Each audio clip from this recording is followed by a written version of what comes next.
કારણે એક નિર્દોષ જીવ ગુમાવવાનો વારો આવ્યો છે। સુરતના ડિંડોલી વિસ્તારમાં 15 માર્ચને રવિવારે ભયાનક લોહિયાળ ખેલ ખેલાયો હતો। કેન્દ્રીય મંત્રી CR પાટીલના જન્મદિન નિમિત્તે યોજાયેલા મેગા બ્લડ ડોનેશન કેમ્પમાં રક્તદાન કરીને પરત ફરી રહેલા આશિષ સિંઘ રાજપૂત નામના યુવકને 8 થી 10 શખ્સે ઘેરીને હત્યા કરી નાખી હતી। આ હત્યામાં ભાજપના સક્રિય કાર્યકર પવનસિંહ અને તેના પુત્ર અભિષેકનું નામ ખુલતા રાજકીય ગરમાવો આવી ગયો છે। ભાજપના જ કાર્યક્રમમાં લોહી આપીને નીકળેલા યુવકનું રસ્તામાં લોહી રેલાતા સમગ્ર પંથકમાં અરેરાટી વ્યાપી ગઈ છે। મૃતક આશિષ સિંઘ રાજપૂત તેના મિત્રો સાથે નીલગિરી વિસ્તારમાં રક્તદાન કરવા ગયો હતો। ત્યાંથી પરત ફરતી વખતે ડિંડોલી તળાવ પાસે શ્રીકૃષ્ણ એસી મોલ નજીક જેવો તે પોતાની ગાડીમાંથી નીચે ઉતર્યો કે તરત જ પાછળથી એક કાર અને 4 થી 5 બાઇક પર આવેલા હુમલાખોરોએ તેને ઘેરી લીધો હતો। હુમલાખોરો પાસે તીક્ષ્ણ હથિયારો હતા। જાહેરમાં જ આશિષ પર છરા અને કોયતાથી જીવલેણ હુમલો કરવામાં આવ્યો હતો। આ ભયાનક દ્રશ્ય જોઈને રાહદારીઓમાં નાસભાગ મચી ગઈ હતી। ગંભીર રીતે ઘવાયેલા આશિષને હોસ્પિટલ ખસેડવામાં આવ્યો હતો, પરંતુ સારવાર મળે તે પહેલા જ તેણે દમ તોડી દીધો હતો। આ હત્યાની પૃષ્ઠભૂમિ 2 મહિના અગાઉ ઉત્તરાયણના દિવસે બંધાઈ હતી। ગોડાદરામાં આવેલી આશિષના ભાઈની હોટેલમાં પવનસિંહનો પુત્ર અભિષેક નશાની હાલતમાં ધમાલ કરતો હતો।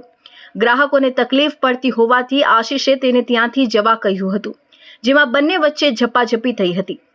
આ સામાન્ય વાતમાં પવનસિંહના પુત્ર અભિષેકે આશિષને જાનથી મારી નાખવાની ધમકી આપી હતી। આ અદાવતમાં પવનસિંહના પુત્રએ અગાઉ આશિષના ભાઈનું અપહરણ પણ કરાવ્યું હોવાના આક્ષેપો પરિવાર દ્વારા કરવામાં આવ્યા છે। સ્થાનિકોના જણાવ્યા પ્રમાણે પવનસિંહનો પુત્ર અભિષેક અવારનવાર નશાની હાલતમાં વિસ્તારમાં ધાકધમકી આપતો રહે છે। આશિષના મિત્રોએ જણાવ્યું કે અભિષેક અવારનવાર હોટલમાં જઈને બિનજરૂરી માથાકૂટ કરતો હતો। ઉત્તરાયણના દિવસે જ્યારે આશિષે તેને સમજાવવાનો પ્રયાસ કર્યો ત્યારે પવનસિંહના પુત્રએ પોતાનું અહમ ઘવાયું હોવાનું માનીને આખા પરિવારને નિશાન બનાવવાનું શરૂ કર્યું હતું અને સતત ધાકધમકી આપવાનું ચાલુ રાખ્યું હતું। આ કિસ્સો ખૂબ જ કરુણ છે, કારણ કે આશિષ એક સામાજિક કાર્યમાં સહભાગી થવા ગયો હતો। રક્તદાન જેવા પવિત્ર કાર્યમાં જોડાઈને જ્યારે તે બહાર નીકળ્યો ત્યારે તેની પાછળ મોત ભમતું હતું। હુમલાખોરોએ આશિષ પર એટલી ક્રૂરતાથી ઘા કર્યા હતા કે આસપાસના લોકો તેને બચાવવાની હિંમત પણ કરી શક્યા નહોતા। રસ્તા પર આશિષનું લોહી રેલાયું હતું, જે દ્રશ્યો જોઈને હોસ્પિટલે ઉમટેલા લોકોની આંખો ભીની થઈ ગઈ હતી। તારીખ 15/3/2026ના રોજ ડિંડોલી પોલીસ સ્ટેશનમાં એક મર્ડરનો ગુનો દાખલ કરવામાં આવેલો છે। આ ગુનાની ટૂંક વિગત એવી છે કે ડિંડોલી પોલીસ સ્ટેશનમાં એક ક્રિષ્ના એસી મોલ કરીને આવેલો છે, એની સામેના ભાગે આ કામમાં જે ભોગ બનનાર જે છે કે જેનું મર્ડર થયેલું છે, આશિષ સિંઘ જેનું નામ છે, એના ઉપર ટોટલ ફરિયાદ મુજબ ટોટલ 6 જણાઓએ તીક્ષ્ણ હથિયાર અને અન્ય લોખંડના સળિયાઓ સાથે હુમલો કરેલો હતો અને ગંભીર ઇજાઓ પહોંચાડેલી હતી। જે અનુસંધાને એને સારવાર માટે હોસ્પિટલમાં રિફર કરવામાં આવેલા હતા, ત્યાં એમને મરણ જાહેર કરવામાં આવેલા હતા। આ ગુનાના જે ફરિયાદી જે છે એ ભોગ બનનારના ભાઈ છે, એમને ફરિયાદ જાહેર કરેલી હતી। ગુનાની તપાસ દરમિયાન જે એકત્રિત કરેલા પુરાવા જે છે એના આધારે આ ગુનામાં સંડોવાયેલ ટોટલ 4 આરોપીઓની ધરપકડ કરવામાં આવેલી છે, જેમાં એક આરોપીનું નામ છે અભિષેક ઉર્ફે અંશુ પવનસિંહ રાજપૂત, બીજાનું નામ છે ગૌરવ ઉર્ફે ગોપાલ રાકેશભાઈ મિશ્રા, ત્રીજા આરોપીનું નામ છે હિતેશ ઉર્ફે ગણેશ રામકૃષ્ણ પાંડે અને ચોથા આરોપીનું નામ છે સમીર રામ આધાર શર્મા।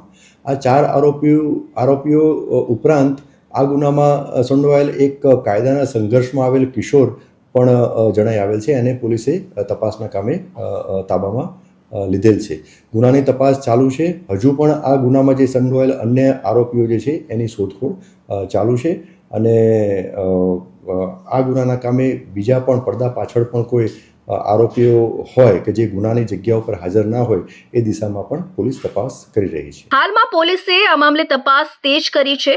પ્રાથમિક તપાસમાં અભિષેક સિંઘ, પવનસિંહનો પુત્ર પવનસિંહ, આકાશ સિંહ, ગણેશ પાંડે, ગોપાલ અને સતીશ મરાઠીની ભૂમિકા સામે આવી છે। પોલીસે સીસીટીવી ફૂટેજ મેળવીને હુમલાખોરોની ઓળખ કરવાની તજવીજ હાથ ધરી છે। જોકે હજુ સુધી મુખ્ય આરોપી પવનસિંહ અને તેનો પુત્ર પોલીસ પકડથી દૂર હોવાનું જાણવા મળ્યું છે। સુરત શહેરમાં ગેરકાયદેસર વેબ સિગારેટના વેચાણ માટે એસઓજી ટીમે કાર્યવાહી